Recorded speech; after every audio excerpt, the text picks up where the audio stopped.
Assalamualaikum warahmatullahi wabarakatuh. Perkenalkan nama saya Febiana Nur Iwan, mahasiswa Teknik Geofisika Angkatan tahun 2017, NRP 008. Di sini saya akan mempresentasikan mengenai topik tugas akhir saya, yaitu identifikasi kondisi bawah permukaan daerah Pengaboran Kecamatan Tanggulangin Sidoarjo menggunakan metode geolistrik resistivitas Wener Slamber.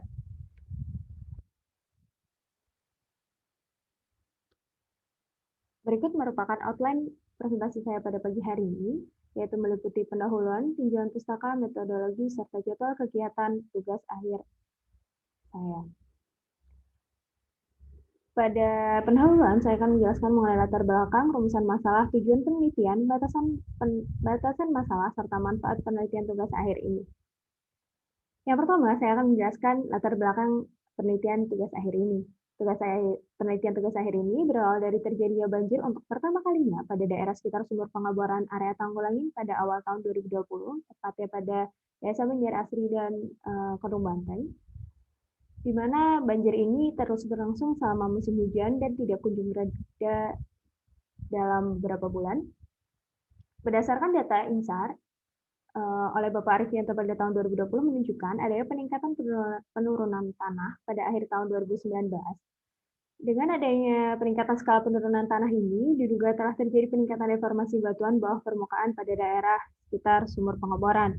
Oleh karena itu, pada tugas akhir ini dilakukan penelitian mengenai kondisi bawah permukaan daerah sekitar pengeboran dengan menggunakan metode geolistrik resistivitas Wener Slamber.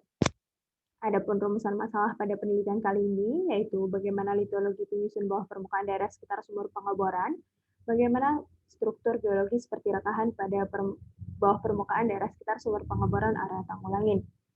Adapun tujuan pada penelitian kali ini, yaitu untuk mengetahui kondisi litologi penyusun bawah permukaan daerah sekitar sumur pengeboran, dan untuk mengetahui struktur geologi seperti rekahan pada bawah permukaan daerah sekitar sumur pengeboran area Tanggulangin.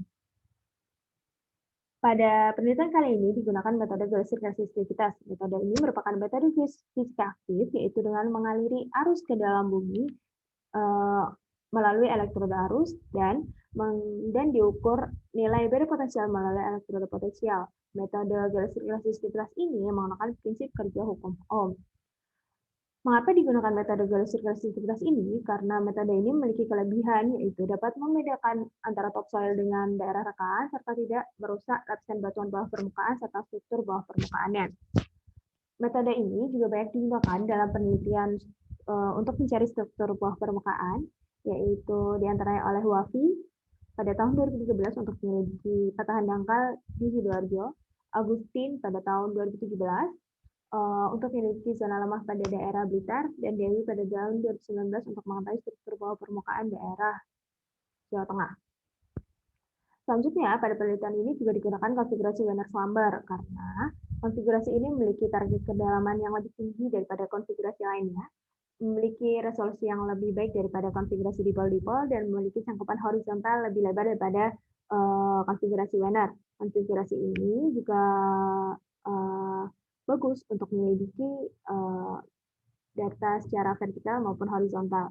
Karena dilihat dari namanya, konfigurasi ini merupakan gabungan dari konfigurasi Wener dan konfigurasi Slamber. Selanjutnya, ada pun batasan masalah pada penelitian kali ini, yaitu penelitian hanya dilakukan pada Desa Banjarasri, Kedung Banteng, dan Desa Putat, dan konfigurasi yang digunakan pada penelitian kali ini hanya konfigurasi Wener Slamber. Adapun manfaat penelitian kali ini diharapkan mampu menambah informasi mengenai kondisi bawah permukaan sehingga dapat digunakan sebagai data untuk dilakukan langkah mitigasi yang tepat untuk diterapkan pada daerah ini. Selanjutnya, saya akan menjelaskan mengenai tinjauan pustaka yang meliputi geologi regional daerah penelitian serta dari penelitian tanah.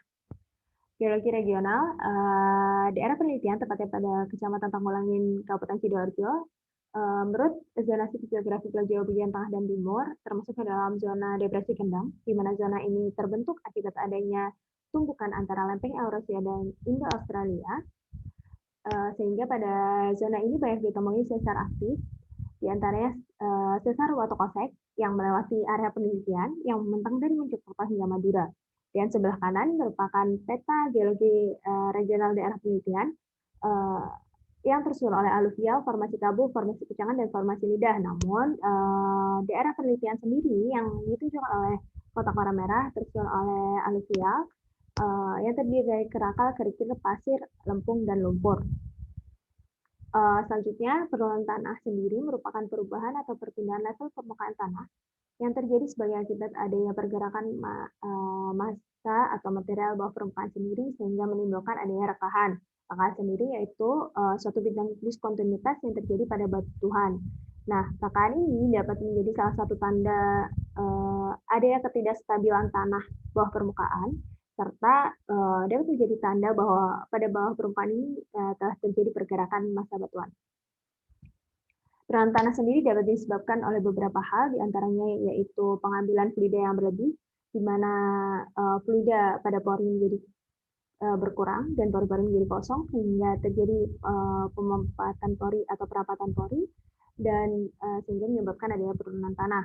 Lalu yang kedua, penurunan tanah jika adanya beban berat di atasnya, biasanya ini terjadi pada kota-kota besar, dan selanjutnya penurunan tanah akibat adanya pengambilan bahan padat biasanya terjadi pada daerah penambangan, dan yang keempat, penurunan tanah alami biasanya terjadi karena adanya faktor geologis.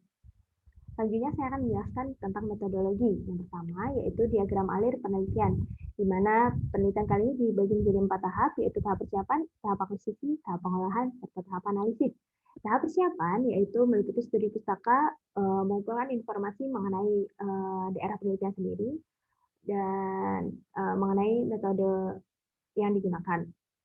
Lalu lanjut ke tahap akuisisi. Pada sebuah ciri merupakan peralatan akuisisi data yang digunakan pada penelitian kali ini, meliputi alat multi-channel mice selaku main unit pada pengukuran kali ini, lalu aki 48 elektroda, capit buaya, kabel multi-channel, dan palu elektroda serta GPS. Nah, sebelah kanan merupakan peta desain akuisisi pengukuran metode geolistrik, di mana peta ini telah di-overlay dengan peta penurunan tanah hasil penelitian dari Bapak Ami dengan menggunakan data INSAR, di mana lintasan 1 dan 2 ini dipilih karena pada hasil tersebut menunjukkan penurunan tanah menuju ke arah barat daya, sehingga dilakukan penelitian pada lokasi ini untuk mengetahui kondisi bawah permukaan daerah ini. Lintasan 1 berada pada desa Putat yang ditunjukkan pada garis warna hitam, dan lintasan kedua juga berada pada desa Putat yang ditunjukkan oleh garis warna merah yang memiliki panjang 235 serta spasi 5 meter. Dan lintasan ketiga berada pada desa Kedung Banteng yang merupakan daerah dengan penurunan tanah rendah, namun dekat dengan penurunan tanah yang tingkat sedang dan berjarak 200 meter dari sumur pengeboran.